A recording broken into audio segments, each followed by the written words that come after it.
en California. Por consecuencia, vamos a salir una hora más tarde en el resto del mundo a partir del domingo que viene. Para los que dicen, ¿qué pasa? Que no sale la transmisión, que no está el mensaje, no se exasperen. Me sale la palabra. No se exasperen. ¡Paren de sufrir! No, el domingo que viene salimos una hora más tarde de lo normal. ¡Paren de sufrir! Muy bien. Para que me terminen de criticar. Se hizo de la Iglesia Universal del Reino de Dios. Así se va a terminar. Muy bien. Gracias por conectarse, por estar del otro lado. Nuestro equipo volvió de Uganda, volvió de Nihanga. ¡Qué lindo! Está todo el equipo, algunos vienen a este servicio, otros vienen a otro servicio, están muertos. Ahora nos van a contar cuántas horas. Dos de los pastores que fueron, pasen aquí, vamos a recibirlos como corresponde, nuestro Rudy Osorio, Guillermo Furlón. Aquí que hay más luz y me cuentan cómo estuvo. ¿Vos te fuiste, cuántos días estuviste en África? 10 días antes que se fuera el grupo. ¿Vos, o sea que estuviste 20 días en África? Un poquito más. Casi un mes. Sí. Es verdad, es verdad. Contame, como me contabas ahí atrás, más o menos, ¿qué fue lo que más te impactó de todo? La verdad, pastor, es que es muy difícil si es que uno no lo vive, porque uno llega y los niños le dan la mano a uno y se quieren ir con uno. Y es increíble lo que uno vive ahí. La verdad que es impactante cuando uno llega y ve los niños sin zapatos, jugando en el lodo. Me decías que le diste un... ¿Cómo se dice? Un chupetín. Un chupetín, un dulce. Y lo frotaban en la tierra. En el piso con la tierra y se lo comían con la tierrita. Para que tenga más para alimentarse más, para que no se acabe tan rápido y le pasan tierra. Sí, pero es impactante, pastor. La verdad que sí, yo estuve 10 días antes de que llegaran los muchachos y aprendiendo un poco el sistema. El sistema es un poco más lento que aquí. Es más difícil conseguir las cosas, pero... todo lo que uno vive con los niños ahí, yo creo que calma cualquier cosa que no haya podido estar al nivel. Y que además, si nosotros logramos cambiar la mentalidad, porque es una mente, no es solo la pobreza lógica, sino que hay una pobreza de mente. África es el continente que por años espera que venga Europa o América y les den. No quieren trabajar, entonces hay que tenerlos amenazados para que trabajen. Lo que te costó tener la mano de obra, ¿no es cierto? Sí, muy, muy duro, pastor. De hecho, tuvieron que traer gente de otro pueblo para poder trabajar, porque los del pueblo ahí, como sabían que llega hombre blanco, llega el musungu, le llaman ellos. Musungu, hombre blanco, piel blanca, ellos no trabajan, esperan a ver qué les vamos a dar. Y esperan y te piden todo, reloj, todo lo que tengas puesto. Todo lo que hay en el camino, lo que ellos vean, ellos quieren sacarlo. Pero dejan de trabajar y están a la espera a ver qué va a dar el hombre blanco. No, esa es la mentalidad que hay que cambiar. Y me contaba Guille que lo que se hizo, que no lo vamos a ver ahora todo lo que se hizo, porque ahora viene la edición del vídeo que va a durar unos 18 minutos aproximadamente, con todo lo que se hizo, que es impresionante. Regalamos computadoras para todos. ¿Qué más? Hicimos la cocina, las aulas, los baños, todo. La luz que no tenían. Ajá. Pero vos me contabas que no hay en África algo así. Bueno, lo que nos decían uno de ellos es que no hay en África precedentes de una construcción de esa magnitud, de cómo se hizo tan rápido y lo que le dejamos, ¿no? No había precedentes. No hay precedentes. No. Estuvimos enviando dinero toda la semana. Nos decían falta, y mandamos. Vamos a ver, creo que en un par de semanas, así se van a caer todos de nalgas, acá y allá. Para decirlo de un modo fino, ¿no? Pero es verdad, nunca se ha hecho algo así, nunca.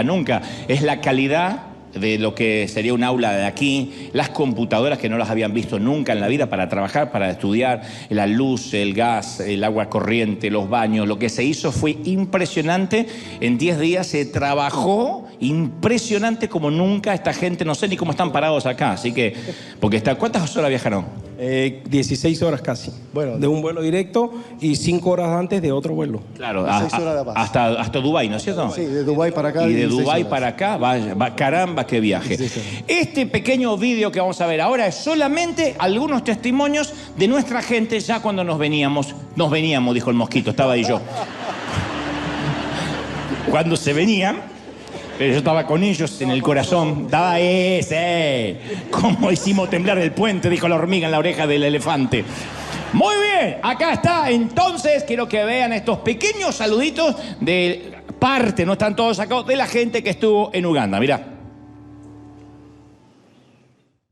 Todas las mañanas, los niños de River School en Ihanga nos reciben cantando. Acompáñenme.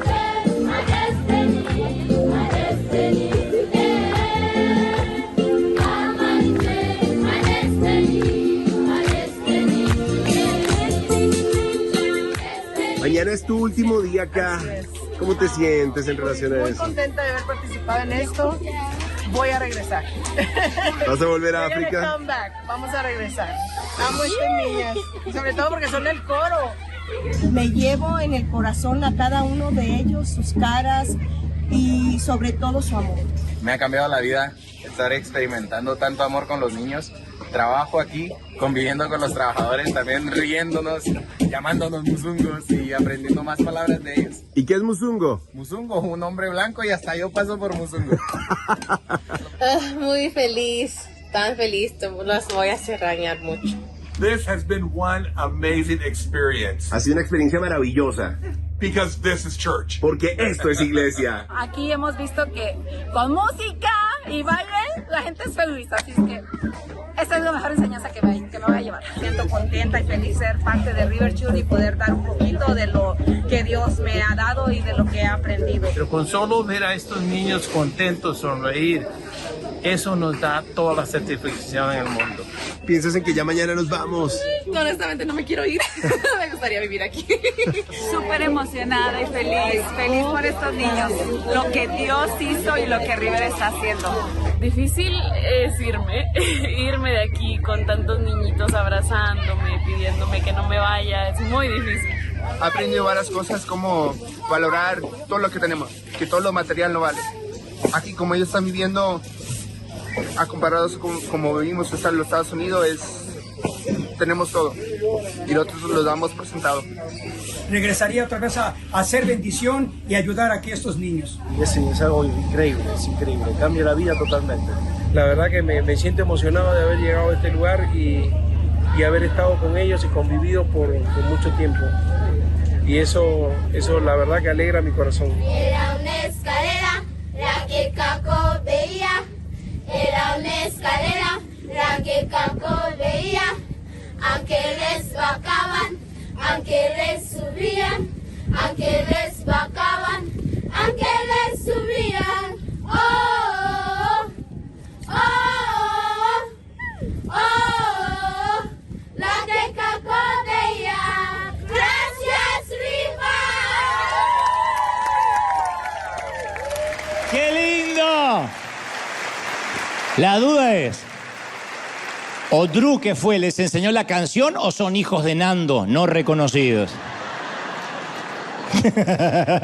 Porque cantan la canción de Nando, pero fue maravilloso, extraordinario y es maravilloso además poder sentir ese cariño, ese afecto. Esto es una probadita nada más de lo que vamos a ver, porque las imágenes, yo tuve acceso a los archivos generales de todo lo que está llegando y uno no para de llorar, no hay corazón tan fuerte que no llore cuando ve las imágenes, lo que significó comprarle los uniformes nuevos, colchones, camas, sábanas.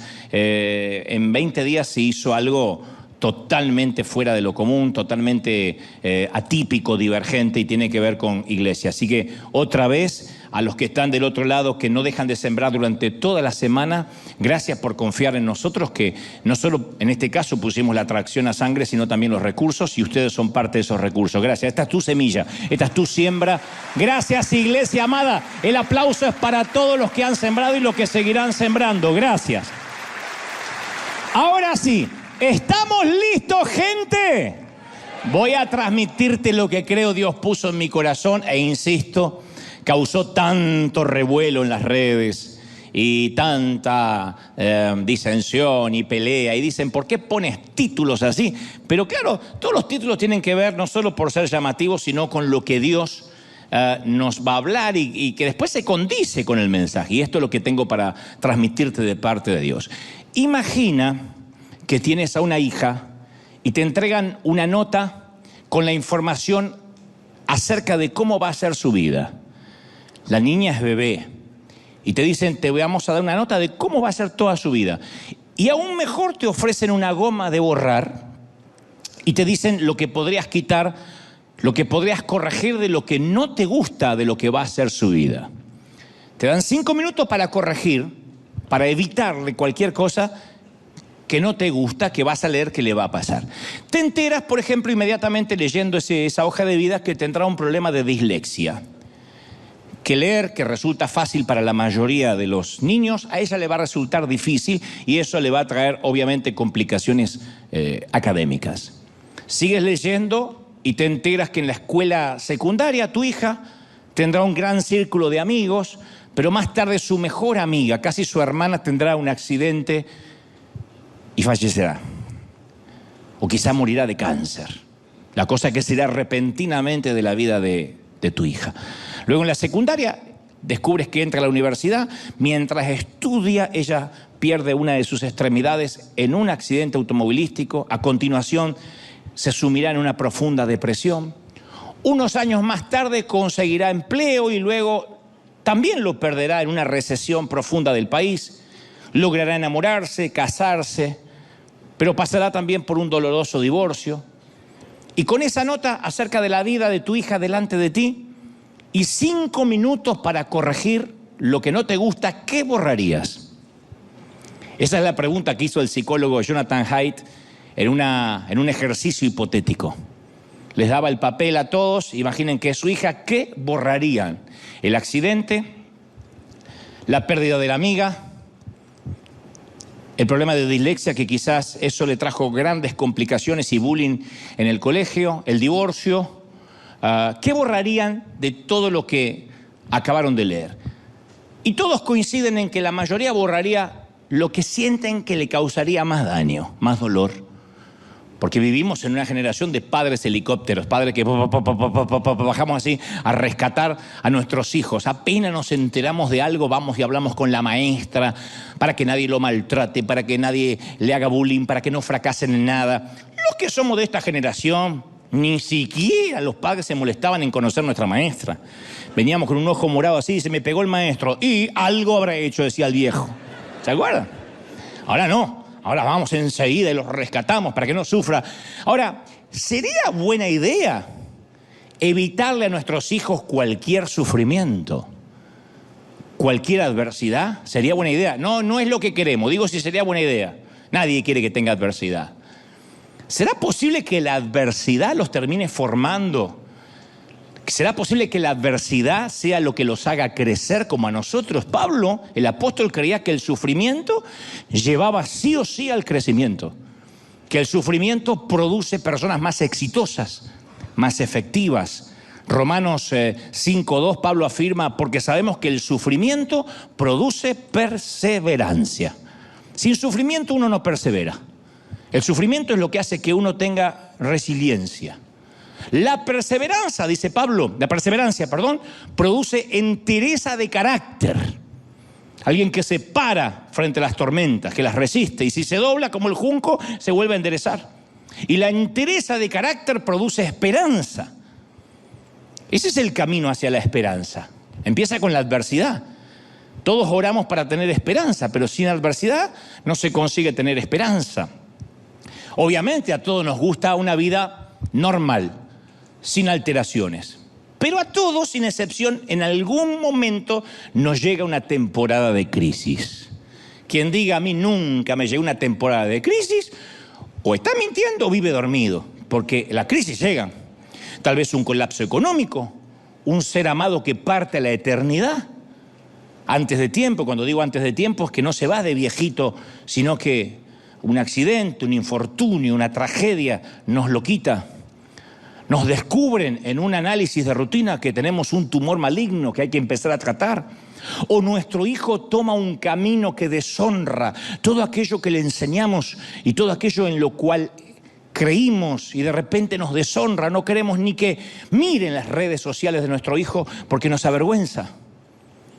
Cierta vez yo conocí a una mamá que el bebé que tenía en su vientre le habían diagnosticado grandes defectos cognitivos y los amigos no sabían qué decirle. Entonces algunos decían, no, el bebé está sano, tienes que confesarlo, tienes que tener fe, y oraban por la pancita de la mamá.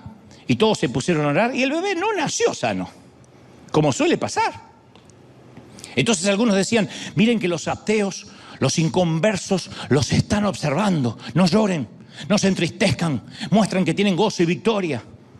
Otro decía, Dios los debe amar mucho, los ama demasiado, por eso les dio un hijo retardado, porque los ama mucho.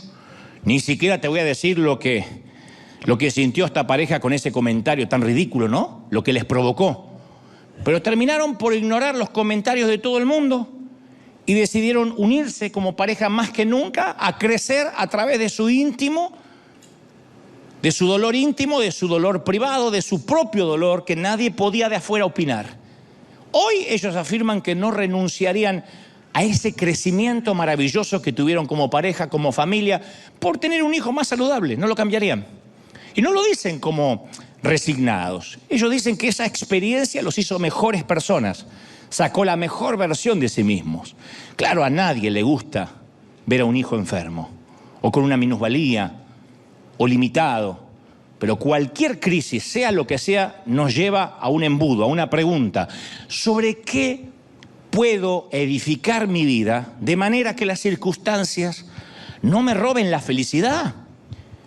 ¿Sobre qué tiene que estar edificada mi vida para que, pase lo que pase, yo siempre siga teniendo gozo?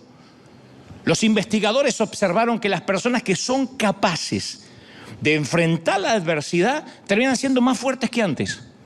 Hay toda una generación de cristal que se ofende por cualquier cosa, que un vientito ya, no voy mal a la iglesia porque me miraron mal, me sacaron mi asiento. Que acá no pasa en el otro servicio. Pero hay otra generación que se ha hecho fuerte, a fuerza de que de golpes. Y así como existe el estrés postraumático, los investigadores hablan del estrés o del crecimiento postraumático. Del crecimiento postraumático, los traumas que hacen que nos desarrollemos, que tengamos otro carácter. Y estos investigadores sostienen que la adversidad conduce al crecimiento. La adversidad nos hace fuertes, o sea, la adversidad nos lleva a crecer más que ninguna otra cosa que pueda existir. La adversidad es lo que nos hace crecer. Muéstrame una mujer, un hombre que tuvo adversidad en su vida, y yo te voy a mostrar a alguien con carácter firme, no necesariamente amargado o amargada. Porque en la adversidad descubrimos de qué estamos hechos. Un líder, ¿cómo se muestra un líder? Y en tiempos de pandemia, en tiempos de tempestad, de zozobra, en tiempos de los vientos golpean la barca, ahí es cuando se para un líder. En los tiempos de recesión, en los tiempos de guerra. Uno ve lo que tiene dentro como si apretara un dentífrico. Y a veces decimos, yo nunca podría pasar lo que pasó a esa persona. Yo creo que si estuviera en su lugar me moriría. No me diga que no lo pensaste alguna vez viendo a una pareja de padres en un panteón enterrando un ataúd blanco, echando un puñado de tierra sobre el ataúd en donde yace su niño. Tú dices, yo vivo algo así y creo que no salgo nunca más debajo de la manta o me tiro encima del cajón. Y luego atravesamos algo similar o peor y vemos que el corazón sigue latiendo, que el mundo sigue girando, aunque muchas veces nos queremos bajar. El mundo sigue girando. Uno quisiera que el mundo se detenga, que esté en low motion, en cámara lenta, porque hoy tenemos un funeral y el mundo sigue. Siguen los vendedores en la puerta, sigue alguien chismeando, sigue la suegra diciendo, los voy a visitar un día de esto. La vida sigue, pero no sabemos lo que somos capaces hasta que tenemos que hacerle frente. Hasta que finalmente nos fajamos y le hacemos frente. Y en la adversidad, ¿qué aprendemos? A sobrevivir, a mantenernos respirando, gente, que no es poco. El que no aprendió eso durante el 2020 no estuvo aquí. El 2020 nos enseñó que había que seguir respirando. No había otra prioridad. No era mantener ni la piscina, ni pagarle al jardinero, ni tener una mascota nueva, ni comprarse un bote, los que tenían dinero, o trabajar. Era mantente respirando. Caramba, que no es poco. Trata de respirar. Y apenas teníamos una complicación en los pulmones, ya teníamos un pánico. ¡Ay, me voy! Porque había que respirar. Mantente respirando. Mantente respirando significa tienes que atravesar esta situación. Como decía el primer ministro británico Churchill, cuando estés atravesando el infierno, por el amor de Dios, sigue caminando. Nadie acampa en el infierno, tienes que seguir caminando. Dios podría haberle permitido a Abraham que se quedara en Ur, a Moisés que se quedara a vivir plácidamente en la corte del faraón como si fuera el príncipe Carlos en Buckingham. Podría haberle apartado a David de Goliat, que nunca se lo encontrara, a Sadrach, Mesach y Abednego del horno de fuego, a Daniel le podía haber quitado el foso de los leones, a Elías le podía haber evitado conocer a Jezabel, esa hermosa mujer, a Nehemías de la cautividad. Podía haberle a Juan el Bautista evitado a Herodes, a Esther de ser amenazada, a Jeremías de ser rechazado, a Pablo de naufragar. Pero Dios utilizó todo ese crisol de pruebas, ese tamiz, ese colador, para producir en ellos perseverancia, resiliencia, carácter. Y permíteme ser brutalmente honesto, que no es lo mismo que bruto y honesto. Brutalmente honesto. Uno creen que hay que ser bruto y honesto y ofenden a todo el mundo. No, brutalmente honesto. Es un tema de semántica. Yo, como todo el mundo, detesto las crisis. No voy a hacer una apología en favor de las pruebas, yo las detesto. No tanto por lo profundo del dolor, sino por lo mucho que dure ese dolor.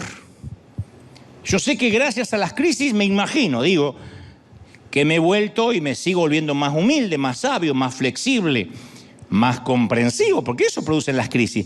Pero a mí me deja un mal sabor de boca. No creo que haya alguien acá que diga que a mí me encantan las crisis, no creo.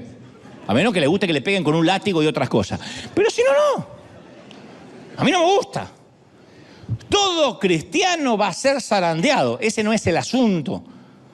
Muchas de las dificultades que nos enfrentamos son permitidas por Dios de manera deliberada, como un test, como un examen en el colegio. De manera deliberada. Nadie va al colegio y dice, uy, tropecé y me caí con un examen. No, es deliberado. El asunto no es si vamos a ser zarandeados, el asunto es cómo vamos a salir de ese zarandeo. En un momento Jesús ora por sus discípulos en Juan 17:15 y dice, no te pido que los quites del mundo, sino que los protejas del maligno. No pide que seamos sacados del mundo, Jesús, que nos ponga en una burbuja, en un invernadero, que nos meta en Neptuno, en Plutón, o que vivamos en una suerte de membrana plástica evangélica. Lo que pide es que Dios nos proteja en medio de las crisis que sí o sí vamos a vivir. Esto no lo pega nadie en la nevera ni en sus automóviles, pero en el mundo tendréis aflicción. Después dice, confiad, yo vencí al mundo, pero es una promesa, van a tener aflicción. Seremos zarandeados. Tenemos que saber qué va a suceder. Lo único que no sabemos cuándo va a suceder. La buena noticia es que somos zarandeados con un propósito, por algo nos pasa. ¿Por qué? Porque Dios quiere producir en nosotros carácter, resiliencia, como nosotros con los hijos. A ver, hijo, prueba de hacerlo tú solo, hasta para enseñarnos a andar en bicicleta. Yo recuerdo cuando no me caí de la bicicleta, me caí de la confianza. Mirá qué profundo. Mi papá dice, vamos a andar en bici. Yo tenía las rueditas esas que están atrás que te sostienen. Y mi papá dijo, ya es hora de quitar las rueditas. Tienes 18, no, 5 o 6 años. Bueno, pero si me vas teniendo, y mi papá me iba teniendo así, vamos. Nunca me sueltes, nunca me sueltes. Jamás, me dice mi papá. Me doy vuelta, mi viejo allá con mi hermano hablando. Y dice, y me caí. No me caí de la bici, me caí de la confianza. Entonces, recuerdo que eso me enseñó a mantener el equilibrio, a que no podía pretender que papá fuera toda la vida sosteniéndome la bici detrás mío. Y como eso, un montón de avatares de la vida que iban a venir, que tienen que ver con el carácter. Y los que hemos sido zarandeados, salimos del proceso más sabios, poquito más sabios, porque conocemos nuestras debilidades, nuestros puntos fuertes, nuestros puntos débiles. Mira, yo te voy a revelar el secreto más guardado del liderazgo cristiano, y con esto me van a querer quemar mis colegas, pero te lo voy a revelar. Antes de revelarte ese secreto, te quiero contar que para ciertos motores, si acaso la mayoría, existen muchos combustibles. Muchos. La gasolina es un combustible volátil. Los autos que compiten para ganar carreras quieren que tenga la gasolina más combustión y le añaden óxido nítrico a la mezcla para que tenga más combustión, más explosión. El petróleo es otro combustible, aunque no tan explosivo como tampoco lo es el diésel que usan los tractores. Algunos combustibles son muy buenos y otros son destructores. Todos son inflamables por naturaleza, todos producen cantidades incalculables de energía, pero hay algunos que van destruyendo el motor por dentro y le van acortando la vida cada vez que lo encienden. Por eso los motores de los autos que corren carrera tienen que ser rectificados continuamente, cambiados continuamente, porque los va comiendo por dentro. Y este es el secreto más guardado del liderazgo cristiano. Cuando comenzamos a servir al Señor, no todos usamos el mejor combustible. Por ejemplo, algunos usan un combustible llamado codicia, que puede mover a una persona y a un ministerio completo por años. Su gasolina es la codicia. Quiero más, quiero una iglesia más grande, quiero más dinero, quiero más autos, quiero más vacaciones. Hay otros combustibles como la inseguridad, el orgullo, el espíritu de competencia, la necesidad de reafirmación, que me vean, el que dirán. Y esas cosas pueden mantener a los líderes en pie algunos años, pero no logra producir en ellos carácter ni mantenerlos hasta el final. Son los que preguntamos por ellos y ya no sabemos más. Están 2 años, 5 años, 10 años en el mejor de los casos y después no nos enteramos más de ellos. Porque la gasolina los consumió por dentro porque no era la correcta. Filipenses 1:15 dice, algunos a la verdad predican a Cristo por envidia y por contienda, dijo Pablo, otros de buena voluntad. Pero algunos tienen como gasolina la envidia. Algunos salen a predicar todos los días por contienda. Me voy a parar tras el púlpito a atacar a aquel pastor. Y predican.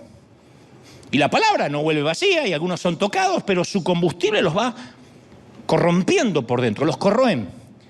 Y algunos son tan poderosos, esos combustibles, que los líderes los sacrifican todo en el altar que ellos mismos crearon en su ego, a su ego. Y los va consumiendo. Ahora, todos queremos servir a Dios, pero en el fondo, todos en algún momento hemos usado diferentes tipos de combustibles. Si no, no habría gente que se va de las iglesias, como aquí, que dice, me voy porque no me dejan servir. No, se van porque aquí no los ven servir, que es diferente. Lo que quieren es que lo vean servir. Porque para servir hay mucho. Lo que pasa es que si quieres que te vean, es un combustible incorrecto que te va a corroer. Ese combustible puede ser, quiero que me admiren otros pastores, quiero demostrarle al pastor que no confío en mí, el líder que se perdió al dejarme ir. Son como las ex o los ex que viven para demostrar lo feliz que son y apenas se divorcian sacan una foto. Me hice las nalgas, ya está. Con mi parte del divorcio y la jeta. Lo quieren demostrar. Pero todo lo hacen para demostrarle al otro, mirá lo que te estás perdiendo. Bueno, hay algunos que toda su vida el combustible espiritual es eso, demostrarle al otro, al pastor que no confió en mí. Yo quiero tener multitudes al precio que sea. Quiero ser famoso, quiero ser número 1, me dijo uno alguna vez. Yo no nací para ser número 2, yo quiero ser number 1. Otros dicen, quiero servir a Dios para que me paguen un sueldo, para que me paguen un salario. Y es combustible equivocado. Y empiezan con ese combustible, los echa a andar, pero a la larga no los puede sostener. Por eso Dios interviene y en plena altura crucero, algunos que ya estamos en el ministerio, incluso en pleno vuelo, a plena velocidad crucero, interviene Dios y nos zarandea para cambiarnos el combustible. Y como Dios no quiere sacarnos completamente del ministerio porque nos ama demasiado, permite el zarandeo en la mitad del vuelo como una turbulencia para que salgan a luz las motivaciones equivocadas y cambiemos el combustible que nos viene impulsando. Te lo digo porque yo he estado ahí. Lo que me trajo hasta acá fueron las turbulencias en vuelo. Yo también comencé, aunque diciendo quiero servir al Señor, inconscientemente para que me vean, para demostrarle a mi mamá, a mi papá, a aquel pastor, a aquel que yo puedo, y de repente ese combustible te empieza a corroer. Y en plena altura crucero viene el zarandeo. Pedro seguía a Jesús, pero el zarandeo iba a cambiarle el combustible para que pudiera sostenerse. luego de la resurrección y la persecución que va a venir. Porque solo una motivación correcta, solo el verdadero carácter es lo que nos va a sostener hasta el final. No hay otra cosa que te sostenga. Vas a comenzar a servir en la iglesia y te van a ofender, porque en la iglesia trabajamos con organismos vivos, con gente que ofende. ¿Por qué? Porque tú ofendes, porque yo ofendo, porque todos ofendemos. Y el que dice, al final en la iglesia hay más gente peor que afuera. ¡Lógico! Acá están todos enfermos. Y acá hay gente que ofende, gente maleducada, gente neurótica y de la otra. Y esa gente viene y te va a ofender. ¿Qué te va a sostener? El carácter. No que te traten entre algodones, el carácter. Por eso insisto, no tenemos que orar para que Dios nos libre de ese proceso, sino que aprendamos a atravesar ese proceso del zarandeo. Es la prueba, pero es una prueba dentro de un ambiente controlado. Es un test que no se le escapa de la vista a Dios. Es un ambiente controlado. Es un proceso, el zarandeo, que está bajo el estricto control de Dios. Es similar a lo que en el campo del aprendizaje los expertos llaman la curva J. La curva J. ¿Cómo se hace una J? ¿Cómo se escribe una J? Ellos dicen que nuestro crecimiento opera de la misma manera que se dibuja o se escribe una J. Un descenso antes de elevarse. Nadie creo que escribe la J al revés, así. Puede haber algún raro, siempre hay un raro, pero la mayoría es así. A mí me gusta pensar en la curva J como la curva Jesús. Que Jesús siempre nos va a llevar a un crecimiento, pero antes del crecimiento nos tiene que forjar con varios fracasos. Siempre hay que bajar para luego subir. Si no, uno sube de golpe porque tiene el combustible equivocado, como un auto de carrera, y se va corrompiendo, se corroe por dentro. Pero lo medular de este mensaje es, si Dios nos va a meter en la curva J, en el zarandeo, o va a permitirla, ¿a quién Dios va a usar para esa curva J? ¿A quién? En Lucas 22:31 hay una pista. Simón, mira que Satanás ha pedido zarandearlos a ustedes como si fueran trigo. Pero yo he orado por ti para que no falle tu fe. Y cuando tú hayas vuelto, fortalece a tus hermanos. No se pierdan esto. Jesús le dice a Pedro que Satanás los pidió para zarandearlos como se zarandea el trigo en la era, para separar lo bueno de lo malo. Ese es un zarandeo, separar lo bueno de lo malo, cambiar el combustible. Y acto seguido, Jesús anima a los discípulos diciendo que ha orado por ellos para que su fe no falle. Nunca esto me pareció a mí tranquilizador. A mí me hubiese gustado algo como: yo he puesto una orden de restricción a Satanás. Algo como predican los pastores empoderadores de ahora. Dios puso un cerco para que el diablo no te toque y no te va a tocar y no te va. A mí me encantaría eso. A mí me... Pero no es lo que dice. Jesús no va a poner una orden de restricción, no va a evitar el zarandeo. Y luego añade, cuando hayas vuelto, fortalece a tus hermanos. No dijo, si llegas a salir de esta, espero que por lo menos seas un fortalecedor. No, vas a salir. O sea, deja claro que el zarandeo del enemigo está plenamente controlado y monitoreado por Dios. Siempre Dios tiene un plan. En otras palabras, Pedro, yo estoy orando por ti. He intercedido a mi Padre y hemos concluido en lo siguiente: vas a negarme 3 veces, vas a llorar, cuando llores te vas a arrepentir, cuando te arrepientas te vas a convertir en una roca y sobre esta roca, sobre ese carácter voy a edificar mi iglesia. ¿Está claro? Chao, que la pases lindo. Notemos quién tiene el control. En Job 38:11 Dios dice que Él limita hasta las olas del mar. No es que, y el tsunami lo trajo el diablo porque quiso. Dice la Biblia, hasta aquí llegarás y no pasarás adelante, y hasta allí llegará el orgullo de tus olas. Dios le habla al océano. Esto significa que si Él controla hasta el océano, es que, aunque Satanás tenga un plan, tiene que pedir permiso. Jesús mismo lo explicó en Mateo 28:18. Dios me ha dado toda autoridad en el cielo ¿Y dónde más? Y en la tierra. Y esto lo prueba. Marcos 1:27 afirma, Él manda aún a los espíritus inmundos y le obedecen. O sea, no hay temporadas en que Jesús tenga más autoridad y temporadas donde Jesús tenga menos autoridad. El lobo no puede tomar la oveja sin el permiso del pastor, y el pastor solo va a permitir cierto ataque si el proceso a la larga valdrá la pena. ¿Estamos hasta ahí, sí o no? Entonces, ¿cuál es el propósito de la prueba de Pedro? Que vuelva y dé testimonio a la iglesia. Cuando vuelvas, confirma a tus hermanos. Jesús permite que Pedro sufra la prueba para que anime a sus hermanos. Entonces, nuestra dificultad, esta enfermedad de ahora, esta crisis, nos está preparando para ser una voz de aliento. Dios no quiere más una iglesia que finja poder. Quiere una iglesia que haya atravesado las pruebas, las crisis, haya tocado fondo y en el fondo haya encontrado roca y lo pueda contar. Allí está Jesucristo, hay roca. ¿Sí o no? Entonces, todo lo que necesitamos recordar, como dice 1 Corintios 10:13, es: vosotros no habéis pasado por ninguna prueba que no sea humanamente soportable.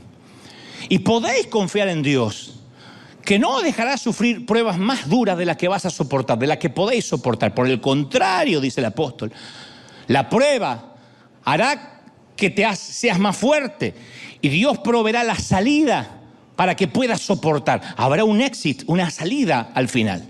O sea, dentro del plan de Dios, el diablo es un simple servidor, nos guste o no, le guste o no. Digo nos guste o no porque hay algunos religiosos que no les gusta darle mucho poder al diablo. Ahora, convengamos que el diablo no quiere ser servidor de Dios.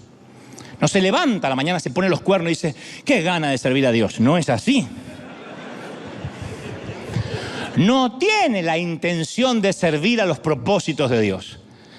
Nada le gustaría más que levantar su propio reino. Pero no puede. No puede tener total autonomía, no puede. Y cada vez que el pobre procura el progreso de su propia causa, termina promoviendo la causa de Dios. Ese siempre fue el patrón del diablo en toda su existencia. ¿Se acuerdan de Sara, la esposa de Abraham? Dios le prometió un hijo, ella no podía tener hijos, era estéril. No solo ella tenía un problema, él también era el problema de la vieja y del viejo, porque había que haber doble milagro ahí, ustedes me entienden. Durante mucho. ¿Qué hizo Satanás? Usó la cuna vacía para agitar la tensión, la disensión, la duda. El enemigo quería que Sara no confiara en Dios. Y le salió el tiro por la culata. Porque la maternidad de la anciana de 90 años dejó un legado a las generaciones que dice que Dios siempre guarda lo mejor para el final. Que aun cuando estés viejecito, viejecita, Dios te puede sorprender. ¿Y Moisés? ¿Qué me decide Moisés? Satanás y sus hordas celebrando el día que el joven príncipe tuvo que huir de Egipto. Pensaba que había hecho descarrilar el plan de Dios cuando en realidad jugó a favor de Dios. Dios usó la derrota y el desierto para entrenar a Moisés. ¿Y Daniel? Satanás celebraba cuando se llevaban cautivos los jóvenes de Jerusalén. Dijo, ya está, aislé y puse en cautiverio a los jóvenes más piadosos. Nuevamente el efecto boomerang. Lo que Satanás pensó que era cautividad, Dios lo transformó en realeza. Y Pablo, Satanás esperaba que la prisión lo iba a silenciar.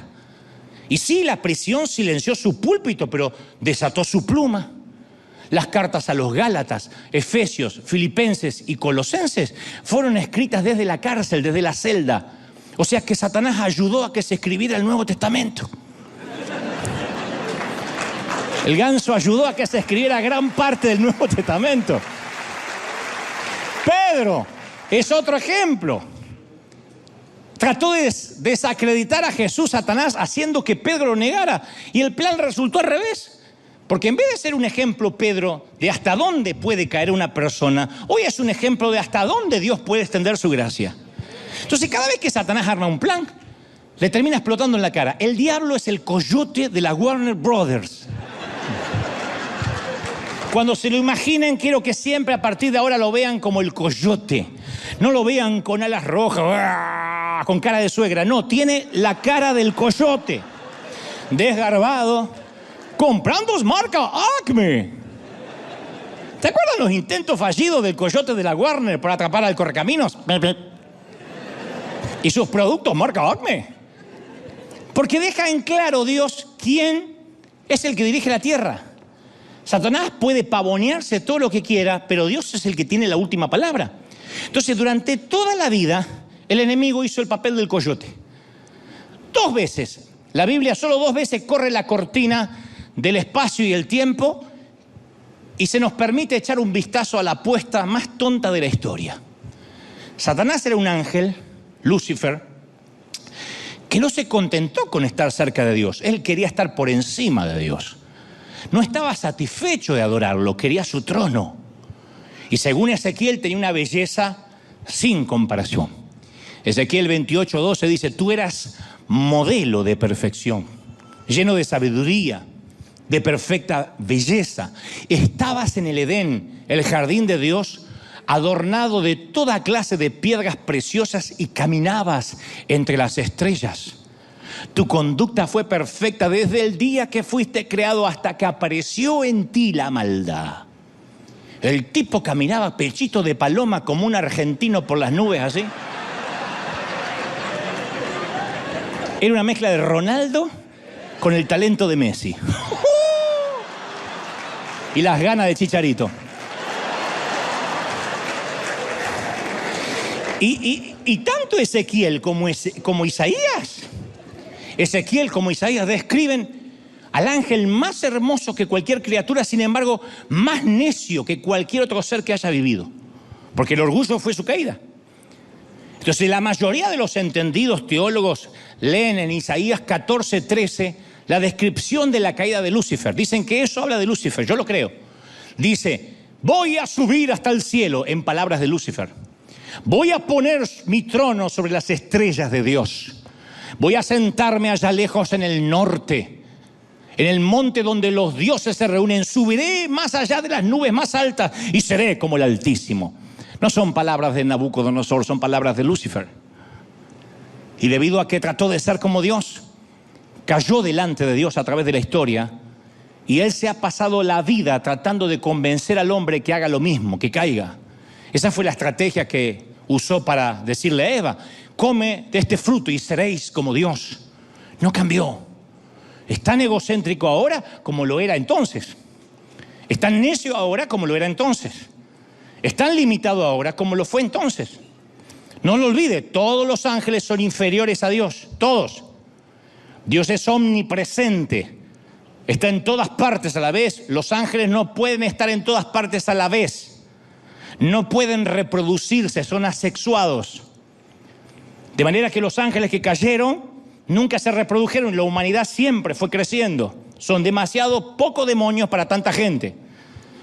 Por eso es muy petulante decir, anoche el diablo me atacó. ¿Qué se va a atacar el diablo si no sabe ni sabe dónde vive por ahí? No, son las obras de la carne, son tus consecuencias. Pero el diablo no puede estar en todas partes. Dios es omnipotente. Los ángeles tienen el poder que Dios permite que tengan. Dios es omnisciente, todo lo sabe. Los ángeles saben solo lo que Él quiere que les sea revelado. ¿Sí? Y Satanás es un ángel caído. Eso incluye a Satanás, es inferior a Dios.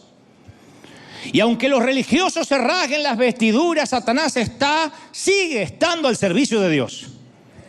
El diablo es tan siervo en su rebelión como lo era en los días de su obediencia. Por eso mismo Martín Lutero es el que puso este título. Martín Lutero llamó el diablo de Dios.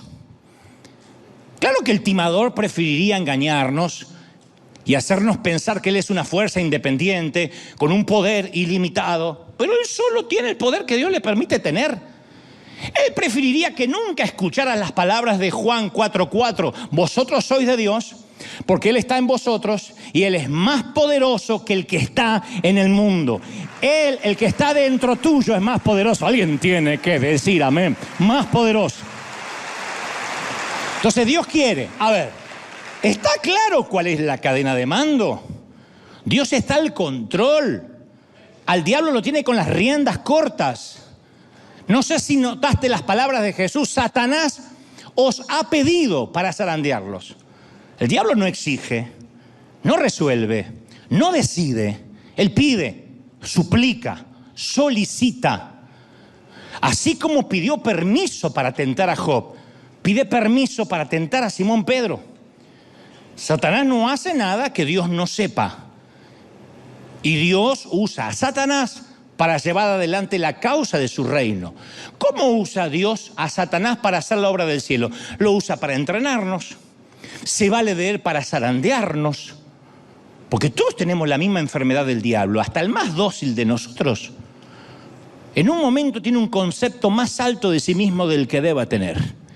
En un momento a todos, no solo los argentinos, se le vuelan los pájaros. Yo he visto mexicanos agrandados y salvadoreños agrandados como zapatillas de monja. Yo los he visto.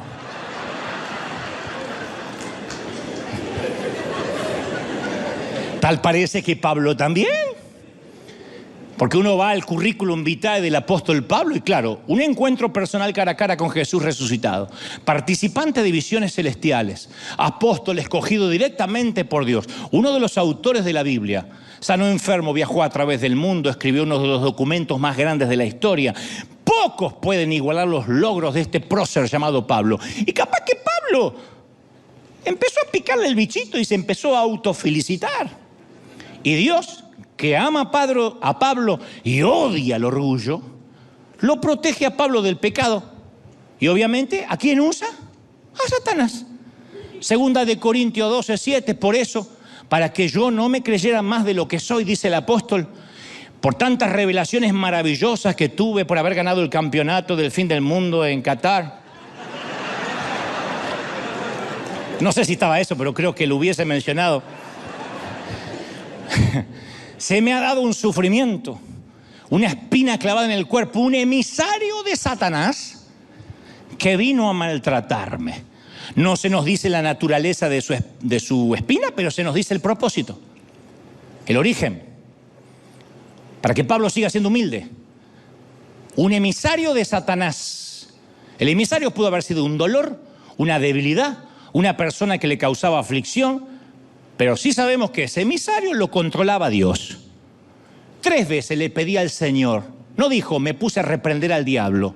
3 veces le pedí al Señor que me quitara el aguijón. Y el Señor me dijo, que te baste mi gracia, mi poder se perfecciona en tu debilidad. No te lo voy a quitar. El emisario estaba mandado por Dios, no te lo voy a quitar. Dios podía quitarlo, pero le dijo al emisario, te quedas ahí. Y el emisario, mire que si quieres jefe yo me voy. No, te quedas ahí. Si quieres jefecito, no pincho más, te quedas ahí. Otro ejemplo, la tentación de Job. Job 1:6. Llegó el día en que los ángeles debían hacer acto ante la presencia del Señor y entre ellos se presentó también Satanás. El tipo se metió entre los ángeles. Buenas, ¿qué tal, Gabriel? Y dijo Jehová a Satanás, ¿de dónde vienes? Responde Satanás a Jehová y dice, de rodear la tierra, de andar por ella. Anoche estuve en la casa de esta molestándola, a la que dijo el diablo. Satanás fue directo a Dios a hablar con él en el cielo. De hecho, Apocalipsis dice que lo hace día y noche acusando a los santos. El tipo entra. Sin embargo, considera el argumento de Satanás ante Dios. Estuve viendo a Job. ¿Acaso tú no lo has cercado a su casa y a todo lo que tiene? Y al trabajo de sus manos has dado bendición y sus bienes aumentaron en toda la tierra. Job 1:10. Satanás está muy familiarizado con quién es Job. Es obvio que en algún momento se acercó para hacerle algo, pero es consciente de la protección que tiene y la bendición. Lo que Satanás está pidiendo realmente a Dios es que quite la protección. Está buscando permiso para atacar a Job. Y Dios le dice, está bien, haz lo que quiero, haz lo que quieras con todas las cosas de Job, pero a él mismo no le hagas daño. Job 1:12. No lo toques a él. Empieza a matar todo, desde la suegra para abajo, pero no lo toques a él. Y nota que otra vez es un ambiente controlado. Le da el permiso, pero los parámetros de la lucha. No le da permiso, pero establece los límites. Cuidado, te estoy mirando. No lo vas a tocar a él. No lo vas a matar, mejor dicho. Quizá no entendemos el motivo de la prueba, pero entendemos el origen, la fuente. A la iglesia de Esmirna del primer siglo, Cristo le dice en Apocalipsis 2:10, no temas lo que vas a sufrir.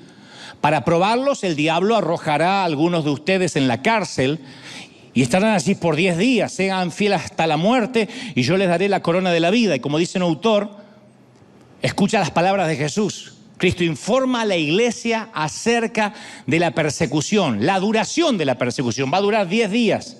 Está controlado. ¿Para qué? Para ser probados. ¿Y qué resultado va a tener? La corona de la vida. Es un test. Jesús, Dios, usa a Satanás para fortalecer su iglesia. Se vale de la pandemia para tamizar y ver quiénes venían por costumbre y quiénes realmente no hablaban de oídas de Dios, sino que lo habían visto. Al coyote de la Warner siempre le explota la dinamita en la cara.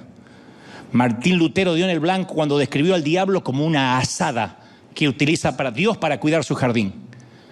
Y la azada nunca corta lo que el hortelano quiere conservar.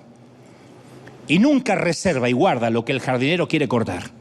La azada está en las manos de Dios. No se le va a pasar la mano al diablo. Dios tiene la azada. Una parte del castigo que tiene Satanás es la frustración de que cuando él te quiere destruir, Dios lo usa para fortalecer su jardín. Y él ha sido el otro siervo durante toda su existencia.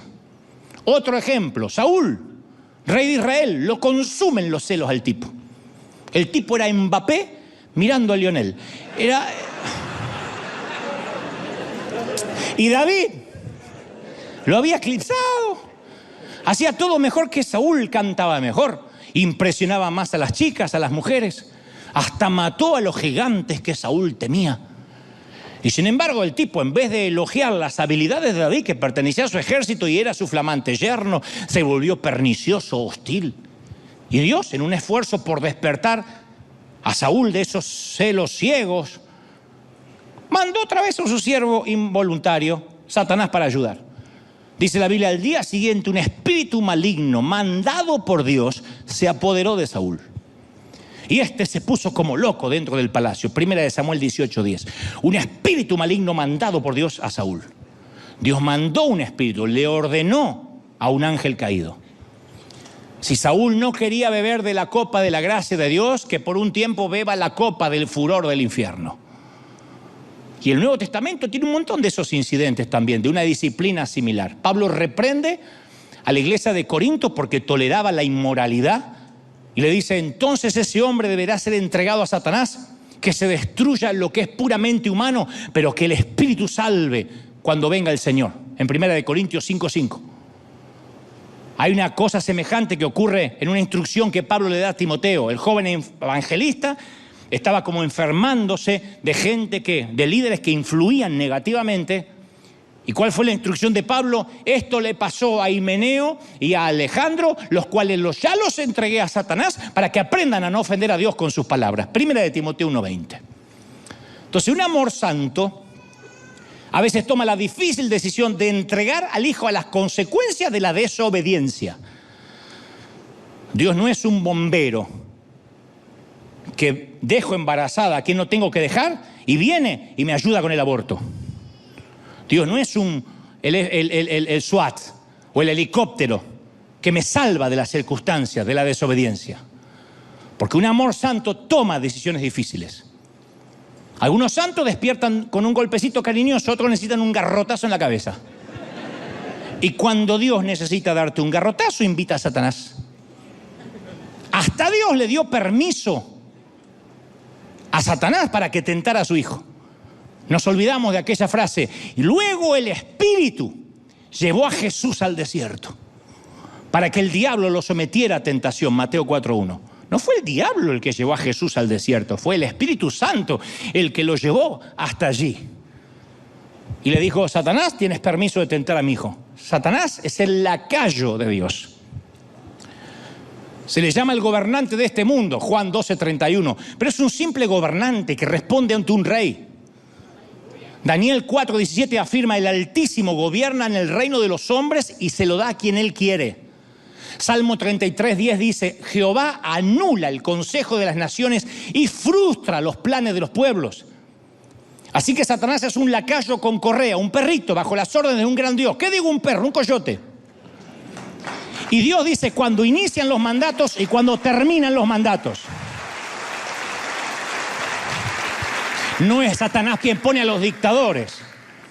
No es Satanás quien dice, lo voy a poner. Porque uno dice, Satanás nos puso un presidente. No, primero lo votó el pueblo. A veces no lo votó el pueblo, pero allí Dios lo permite.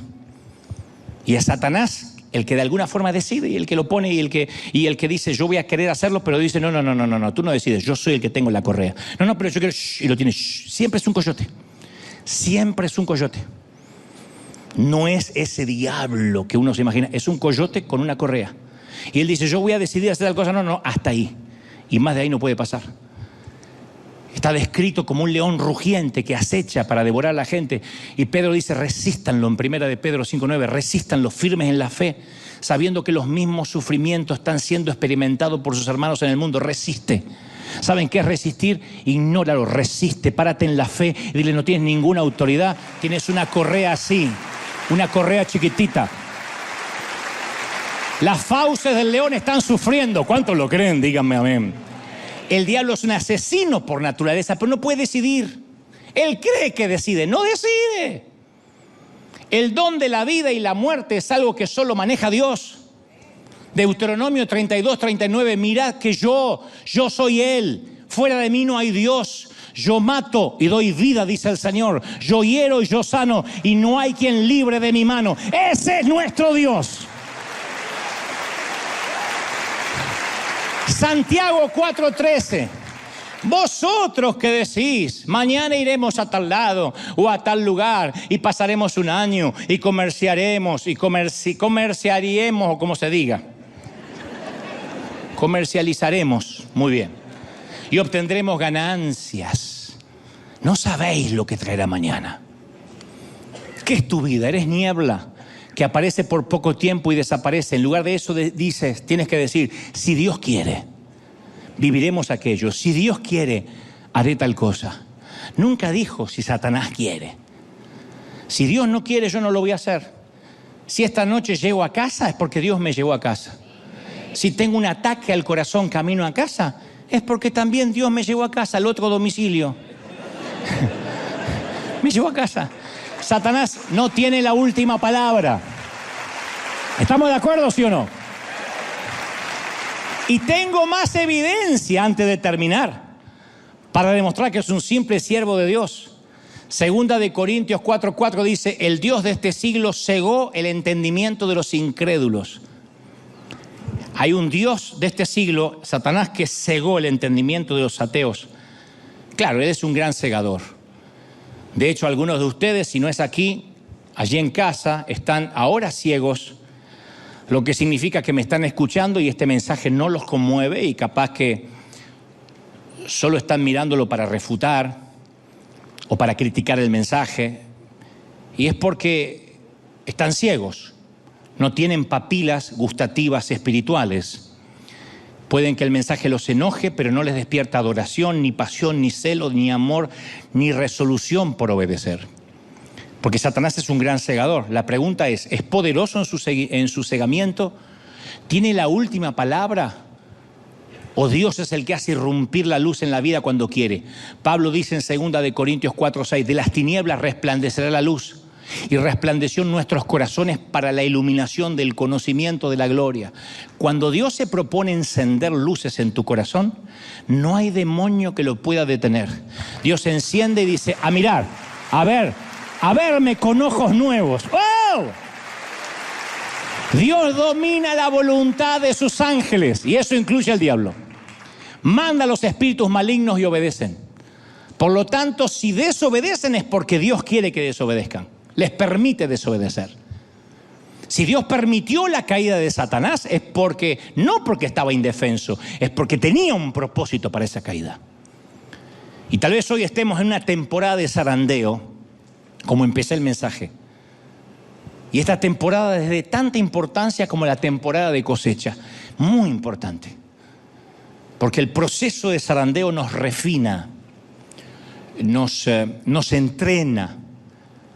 Nuestra oración durante esta temporada de zarandeo tiene que ser, no pedir, Señor, no quiero ser más zarandeado, sino, Señor, ayúdame a atravesar bien el proceso. ¿Están conmigo, sí o no? Que mi fe sea ratificada. El entrenamiento de David se produjo en cuevas del desierto, no en los pasillos de mármol del palacio.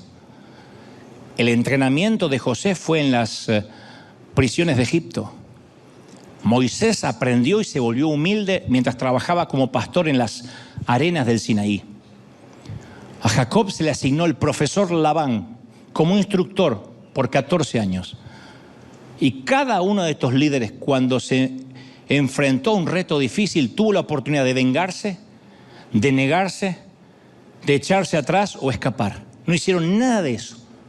David se convirtió en uno de los mayores reyes que tuvo Israel. José se convirtió en el segundo hombre de autoridad de Egipto. Moisés sacó a 2 millones de personas o 3 millones de personas de la esclavitud. Jacob se convirtió en el padre de las 12 tribus y ayudó a poner los cimientos para la gloriosa venida del Mesías. ¿Dónde?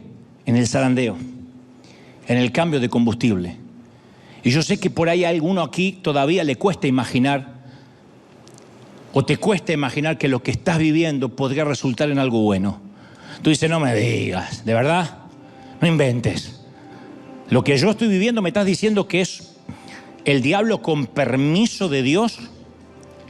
Me estás diciendo que estoy en un ambiente controlado para algo. Y capaz que te cuesta concebir que esa enfermedad, que esa deuda, que esa muerte puede ser un instrumento para algo digno. Y si te cuesta todavía, te doy el último ejemplo para terminar. Yo no voy a minimizar tu crisis, pero en comparación a la que te voy a contar, tu crisis es una fiesta. Un Salvador sin pecado fue cargado de pecado. El autor de la vida lo pusieron en la cueva de la muerte. La victoria de Satanás parecía segura y por fin el diablo iba ganando por diferencia de goles. No solamente había goleado, sino que había clavado el esférico en el ángulo, pasando por encima al mejor jugador del mundo que lo había dejado tendido en el suelo. A Satanás le había salido el tiro por la culata con todo, desde Sara hasta Pedro. Pero ahora le había salido las cosas bien. Todo el mundo había visto su victoria. Y él ya estaba haciendo el bailecito de la victoria. Sin embargo, de repente se ilumina el sepulcro al tercer día, retumba la roca y Satanás supo que lo habían timado otra vez. Una vez más había sido la herramienta en las manos del hortelano. Aunque un día se rebeló, el pobre desgraciado nunca dejó de ser el diablo de Dios. ¿Te imaginas cómo pierde autoridad con sus ángeles? Porque le dicen, jefe, cada vez que usted hace algo sale al revés. Se pasó todo el tiempo pensando que había derrotado el cielo y en realidad lo había ayudado. Dios quería probar su poder sobre el pecado y la muerte y fue exactamente lo que hizo. Y adivina quién lo ayudó. ¿Quién crees que instigó a Judas para que lo entregue? A los fariseos para que pidan la cruz y a los romanos para que lo ejecutaran. ¿Quién fue? ¿Quién crees que ayudó? El otro siervo, el viejo coyote, el legendario el coyote, trabajó para Dios en el gran plan de salvación. Y una vez más al coyote le explotó la dinamita en la cara. Solo que esta vez el cielo no es que logró algún gol en la mínima diferencia. Esta vez el diablo de Dios hizo un autogol, un gol en contra, y le dio al cielo nada menos que el campeonato para el resto de toda la historia. El otro siervo siempre está al servicio de... Alguien tiene que celebrar y aplaudir por eso. Alguien tiene que aplaudir más que eso. ¡Aleluya! Vamos, celebra, celebra, celebra al Rey. Si crees que esta palabra te tocó, dale un aplauso glorioso al Rey. Celebra, celebra, celebra al Rey de Reyes.